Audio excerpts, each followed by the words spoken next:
지난주 역대 최고가 21만 8천 원, 그리고 지금 17만 원대. 딱 일주일 사이에 삼성전자 시가총액에서 247조 원이 허공으로 증발했습니다. 그 돈이 어디서 사라진 건지 아직도 모르는 분들이 계시거든요. 오늘 그 전말을 처음부터 끝까지 낱낱이 해부해 드리겠습니다. 그리고 이 이야기의 끝에서 여러분은 지금 이 폭락이 사야 할 기회인지 아직 피해야 할 지뢰밭인지 스스로 판단하실 수 있게 될 겁니다. 5만 원권 지폐로 트럭을 꽉 채우면 대략 1조 원이 듭니다. 그 트럭을 247대 줄 세우면 얼마가 될까요? 삼성전자 시가총액에서 사라진 돈이 정확히 그 숫자입니다. 이 숫자 상상이 되시나요? 2월 26일 코스피는 연초 대비 48%나 오른 채 전 세계 증시 수익률 1위를 달리고 있었습니다. 증권사 리포트엔 삼성전자 목표주가 26만 원, 27만 원이 줄을 이었죠. 유튜브엔 30만 전자 썸네일이 넘쳐났고 증권방엔 이제 시작이다 라는 말이 하루가 멀다 하고 터져 나왔습니다. 그야말로 모두가 샴페인을 터뜨리던 바로 그 순간이었어요. 과연 이 축제 계속될 수 있었을까요? 불꽃이 가장 화려하게 타오르는 순간은 타오르기 직전이 아닙니다. 타오르고 난 직후거든요. 그리고 딱 5거래일 뒤 삼성전자 최고가는 산산조각이 났습니다. 3월 3일 단 하루 만에 9.88%가 증발했고 이튿날엔 또 두 자릿수 폭락이 이어졌어요. 코스피는 이틀 사이 포인트 기준 사상 최대 낙폭을 2번 연속 갈아치웠습니다. 삼성전자와 SK하이닉스만 합쳐도 3거래일 새 시총이 400조 원 넘게 공중분해됐습니다. 도대체 누가 이 돈을 가져갔을까요? 그리고 이 급락의 뇌관이 어디서 만들어진 건지 알려면 시간을 조금 거슬러 올라가야 합니다. 올해 초 삼성전자는 5만 원대 중반에서 헤매고 있었습니다. 시장에선 5만 전자라는 말이 조롱처럼 따라붙었고 개인 투자자들은 지쳐서 하나둘 빠져나가는 분위기였어요. HBM, 즉 고대역 폭 메모리 경쟁에서 SK하이닉스에 밀린다는 말이 파다하게 퍼져 있었습니다. 삼성전자가 영원한 1등 기업이라는 믿음 자체가 흔들리던 때였죠. 그런데 그 순간 시장에 달콤한 소문이 돌기 시작했습니다. 엔비디아가 차세대 AI 반도체에 탑재하는 HBM4, 이 핵심 부품을 삼성전자에서 조달할 가능성이 높다는 보도가 터진 겁니다. 삼성전자 입장에선 그야말로 가뭄 끝에 쏟아지는 단비 같은 소식이었습니다. 주가는 즉각 반응했어요. 5만 원대에서 10만 원, 15만 원, 그리고 21만 8천 원까지. 넉 달도 채 안 돼서 주가가 4배 가까이 뛰어오른 겁니다. 마치 바닥에 쭈그리고 있던 스프링이 한순간에 튕겨 오르는 것 같았어요. 이게 진짜였을까요? 잠깐 생각해 보십시오. 기업의 실제 실력이 넉 달 만에 4배로 늘어날 수 있을까요? 반도체 공장이 넉 달 만에 새로 지어진 것도 아니었습니다. 직원들이 갑자기 4배 더 열심히 일하기 시작한 것도 아니었죠. 이상할 수밖에 없는 구조였어요. 증권사 데이터를 뜯어보면 수상한 그림이 하나 눈에 들어옵니다. 이 기간에 개인 항목에서 막대한 순매수 자금이 잡히거든요. 언뜻 보면 개미 투자자들이 때로 올라타는 것처럼 보입니다. 하지만 그 개인의 탈을 쓴 주체들의 상당수는 최소 수백억에서 수천억씩 굴리는 사모펀드와 초고액 자산가들이라는 분석이 나와요. 이들은 제도권 기관 투자자와 달리 통계상 개인으로 잡히는 구조입니다. 양복 입은 상어가 개미 수영복을 빌려 입고 물속에 들어온 꼴이에요. 어마어마한 자금력을 가진 거대 자금들이 개인 창구를 통해 주식을 쓸어 담고 있었던 거예요. 그 사실을 알고 있는 사람은 거의 없었습니다. 이상한 건 반대편도 마찬가지였어요. 코스피가 6,300을 향해 치솟던 그 2달 사이 외국인들은 오히려 20조 원어치를 내다 팔고 있었습니다. 이게 상식적으로 말이 되는 그림일까요? 외국인들이 한국 시장을 포기한 것처럼 보였지만 실제로는 전혀 다른 이유가 있었습니다. 여기서 쇼트 스퀴즈라는 개념이 등장합니다. 어려운 말처럼 들리지만 구조는 아주 단순해요. 어떤 투자자가 삼성전자 주식을 빌려서 팔았다고 가정해보세요. 주가가 떨어지면 싸게 되사서 갚고 차익을 챙기는 구조, 이게 주식을 빌려 파는 하락 베팅입니다. 그런데 예상과 달리 주가가 미친 듯이 올라버리면 빌린 주식을 비싼 값에 되사서 갚지 않으면 손실이 무한정 불어나거든요. 결국 살고 싶으면 비싸도 사야 합니다. 이렇게 억지로 포지션을 털어내는 상황을 쇼트 스퀴즈라고 부릅니다. 2월 코스피 랠리 기간 외국인 매도의 상당 부분이 바로 이 구조에서 나왔다는 분석이 있어요. 하락에 베팅했다가 주가가 치솟으니까 파산을 피하려고 비싼 값에 주식을 되사서 반납하는 처절한 생존 싸움이었던 겁니다. 그 과정에서 추가 매수가 발생하고 매수가 주가를 더 끌어올리고 올라간 주가가 다시 매수를 강제하는 연쇄 반응이 만들어졌죠. 주가가 오를수록 하락 베팅 집단의 손실이 커지고 손실이 커질수록 어쩔 수 없이 더 비싼 값에 사야 하는 악순환이거든요. 주가 상승이 주가 상승을 낳는 마치 눈덩이가 굴러내려가듯 커지는 구조였습니다.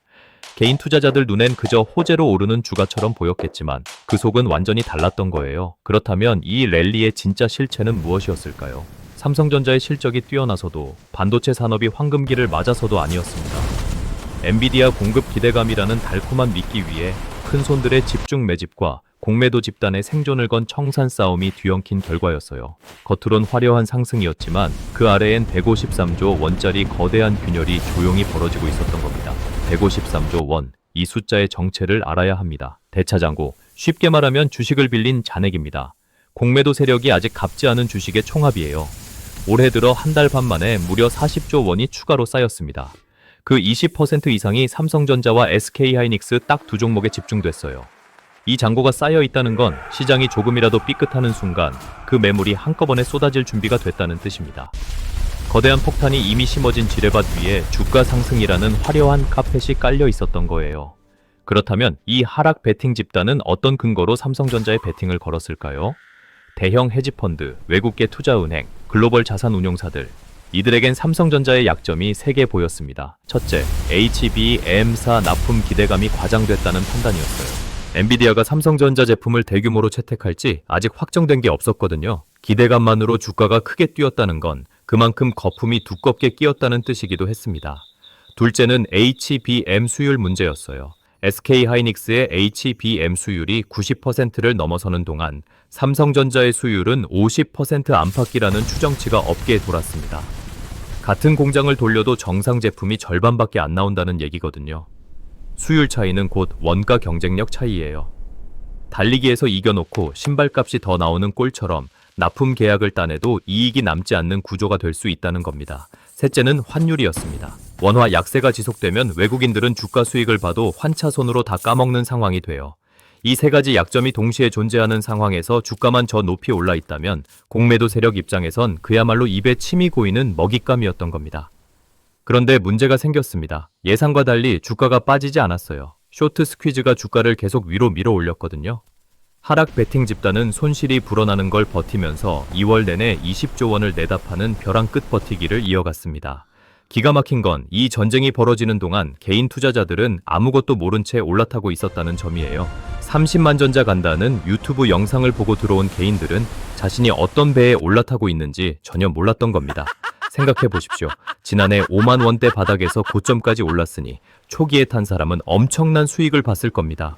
그런데 그 초기 탑승자가 누구였을까요? 앞서 말씀드린 사모펀드와 초고액 자산가들이었어요. 이들이 낮은 가격의 주식을 잔뜩 쌓아놓고 주가가 오를수록 조금씩 팔아서 차익을 챙기는 구조였던 겁니다. 그리고 그 물량을 받아낸 쪽은 뒤늦게 들어온 개인 투자자들이었고요. 초기에 쌓아둔 큰손들이 나중에 들어온 사람들에게 비싼 값에 팔고 빠지는 구조. 이걸 시장에선 고점에서 물량 넘기기라고 부릅니다. 153조 원이라는 숫자가 이 구조 안에서 무엇을 의미하는지 이제 선명하게 보이시나요?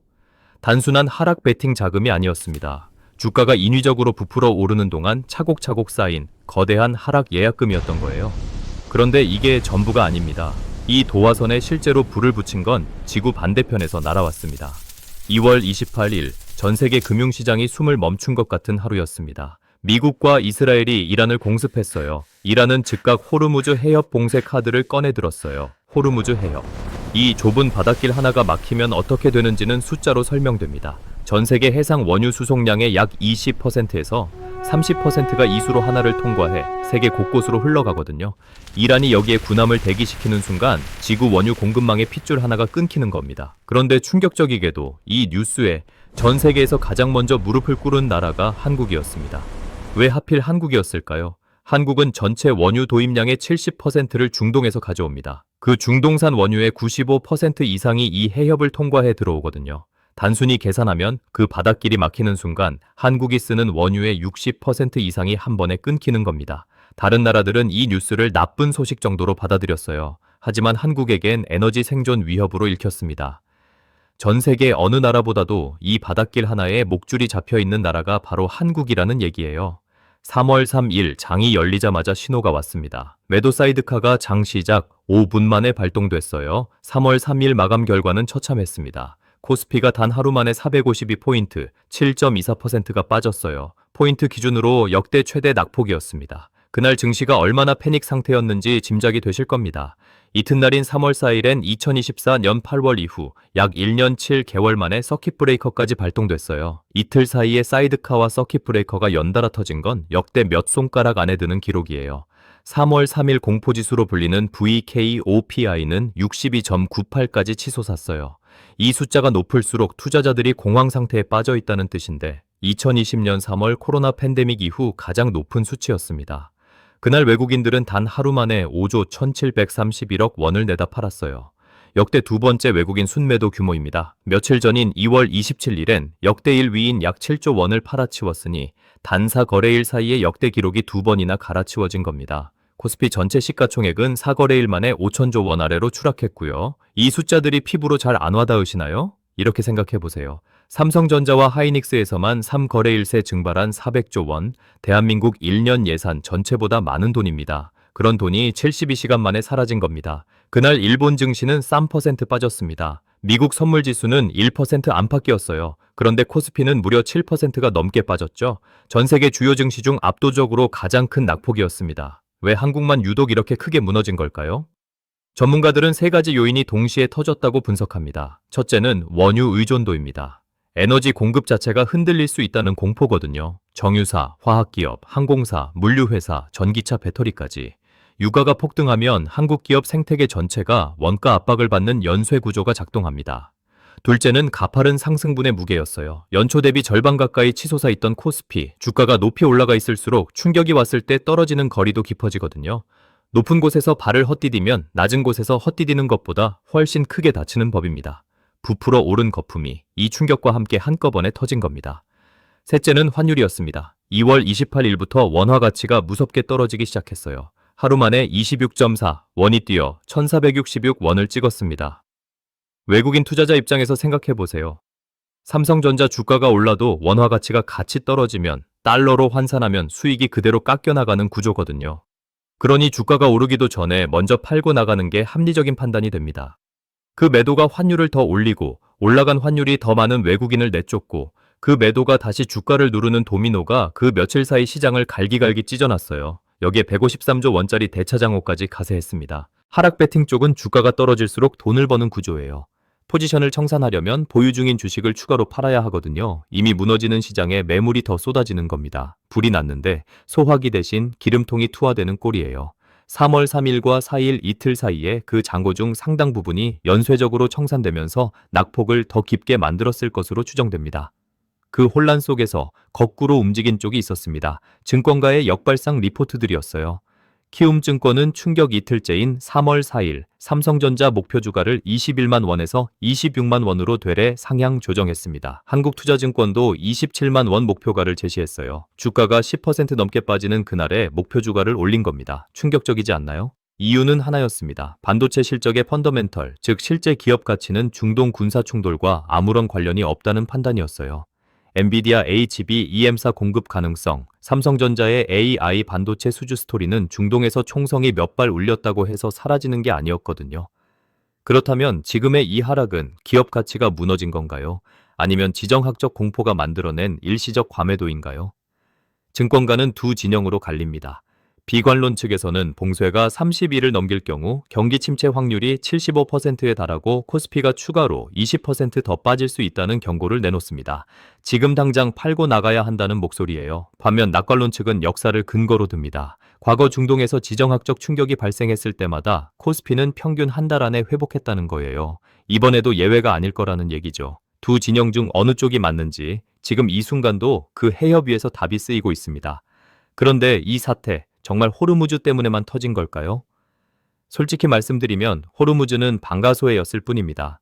총 자체는 이미 앞서 말씀드린 구조가 만들어 놓은 거예요. 부풀어 있던 주가, 헤지펀드 집단의 집중 매집, 153조 원짜리 하락 베팅 대기 자금, 이 세 가지가 동시에 존재하는 상황에서 불꽃 하나만 튀면 됐던 겁니다. 호르무즈가 아니었으면 다른 무언가가 그 역할을 했을 가능성이 크다는 얘기예요. 소름 끼치는 건 바로 이 지점입니다. 주가가 터무니없이 부풀어 있을 때 그 안에서 가장 조용히 움직인 쪽이 있었어요. 2월 내내 시장을 흔들던 그 외국인들 중 일부, 그리고 그 거대한 대차장호를 쌓아온 공매도 집단, 이들은 지금 무슨 생각을 하고 있을까요? 수익입니다. 이들에게 이번 급락은 재앙이 아니라 시나리오대로 흘러가는 수학의 완성이에요.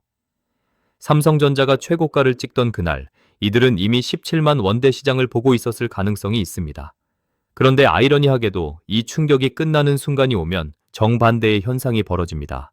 공매도 세력이 청산을 완료하려면 결국 주식을 되사야 하는 구조, 지금까지 팔던 이들이 반대로 사는 쪽으로 돌아서는 겁니다. 그때 외국인 순매수 전환 신호와 환율 안정이 동시에 잡히는 순간 낙폭이 컸던 만큼 반등의 속도도 그만큼 빠르게 올 수 있다는 겁니다. 역사가 그것을 반복적으로 증명해 왔습니다. 2008년 금융위기 직후, 2020년 코로나 팬데믹 직후 그 공포가 정점을 찍은 순간에 삼성전자를 담은 사람들이 이후 1년 안에 얼마를 벌었는지 아세요? 2008년엔 2배, 2020년엔 2배 반이었습니다. 물론 과거가 미래를 보장하진 않아요. 하지만 공포가 만들어낸 과매도 구간이 역사적으로 어떤 결과를 만들어냈는지는 분명히 참고할 수 있는 데이터거든요. 그러면 지금 시장에서 실제로 움직이고 있는 자금은 어디를 향하고 있을까요? 흥미로운 데이터가 있습니다. 충격 이틀째인 3월 4일 외국인이 11.74% 급락 장중에 삼성전자를 단기 저점 매수하는 움직임이 일부 포착됐어요. 개인 투자자들도 이 구간에서 삼성전자를 3천억 원 넘게 순매수했습니다. 공포에 질린 사람들이 팔아치우는 주식을 반대로 조용히 받아내는 쪽이 있다는 얘기예요. 시장은 항상 두 개의 면을 동시에 갖고 있습니다. 공포에 팔아치우는 사람과 그 공포를 기회로 읽는 사람이 같은 순간에 맞닥뜨리는 공간이거든요. 지금 이 사태가 재앙인지 기회인지는 결국 여러분이 어느 쪽 시선으로 이 시장을 보고 있느냐에 달려 있습니다. 247조 원이 증발한 지금, 여러분은 어떤 선택을 해야 할까요? 손절인지 매수인지 그 기준을 드리겠습니다. 지금 이 순간 삼성전자를 들고 있는 분, 사려는 분, 그리고 관망 중인 분, 세 부류에게 각각 다른 이야기를 드려야 합니다. 먼저 이미 들고 계신 분들입니다. 지금 손실이 나고 있을 겁니다. 그 손실이 무서워서 팔지도 못하고 버티고 있는 분들이 많을 거예요. 하지만 지금 확인해야 할 건 감정이 아니라 신호입니다. 두 개의 라인을 반드시 기억하세요. 해협 봉쇄 해제 여부, 그리고 원달러 환율이 1466원을 넘어 고착화되는지 여부입니다. 이 두 가지가 안정되지 않는다면 추가 하락 여지가 남아 있어요. 반대로 봉쇄 해제 소식이 터지거나 환율이 안정세로 돌아서는 순간 그게 시장 회복의 신호탄이 될 수 있습니다. 지금 손절할 이유도 버텨야 할 이유도 결국 이 신호 두 개에서 나옵니다. 새로 살까 고민 중인 분들에겐 이렇게 말씀드립니다. 지금이 기회냐고 묻는다면 조건부로 그렇다고 할 수 있어요. 삼성전자의 반도체 실적 스토리는 전쟁과 무관하다는 게 증권가 주류 분석이거든요. 지금의 폭락은 기업 가치 하락이 아니라 공포가 만들어낸 할인에 가깝다는 얘기입니다. 하지만 한 번에 모두 담는 건 위험해요. 분할 매수로 접근하세요. 조금씩 담고 봉쇄 상황이 안정되는 신호가 잡히면 비중을 늘리는 방식이 낫습니다. 공포가 가장 짙을 때 싸게 사는 것, 역사적으로 가장 큰 수익이 나왔던 타이밍이 바로 그 순간이었거든요. 관망 중인 분들도 마냥 손 놓고 있으면 안 됩니다. 지금은 신호를 읽는 연습을 해야 할 때예요. 외국인 순매수 전환, 환율 안정, 봉쇄 관련 외교 뉴스, 이 세 가지 중 두 개 이상이 동시에 잡히는 순간이 보인다면 그때가 시장이 방향을 틀기 시작하는 변곡점일 수 있습니다. 핵심은 딱 하나입니다. 이 급락을 만들어낸 구조를 모르는 사람에게는 247조 원이 증발한 이 사건이 그냥 재앙이에요. 하지만 가짜 수급의 정체를 알고 그 거대한 잔고 구조를 꿰뚫고 있는 사람에게는 지금 이 순간이 기다리던 좌표가 될 수 있습니다. 이 하락의 끝에 무엇이 기다리고 있는지 그 답은 아직도 호르무즈 해협 위에서 쓰이고 있습니다. 오늘 이 이야기가 여러분의 계좌를 지키는데 조금이라도 도움이 됐나요? 공감하셨다면 구독과 좋아요 꾹 눌러주시는 거 아시죠? 저에게 정말 큰 힘이 됩니다. 시청해주셔서 감사합니다.